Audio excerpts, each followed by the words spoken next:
حضور کی زندگی کو معیار بنا کر حساب اللہ ہوگا. بہت کمزور ہے, اللہ نادی میں اس کے مطابق حساب لیا جائے گا, اس کا یقین نہیں ہے.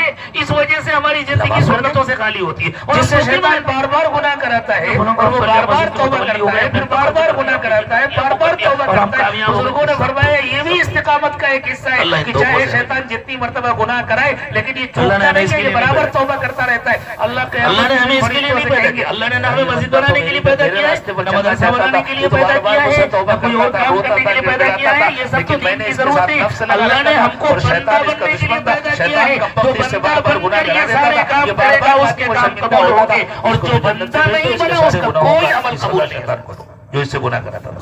لیکن اس کا یہ اللہ کرے کہ تو جان بوجھ کے گناہ کرنا شروع کر دیں. اگر ہم جان بوجھ کے گناہ کرنا شروع کر دیں گے نا تو پھر کسی شیطان کو ضرورت نہیں ہے کہ اگر ہم سے گناہ کرے, پھر تو ہم خود شیطان ہوں. ہر قدم پھونک پھونک کر رکھتا ہے.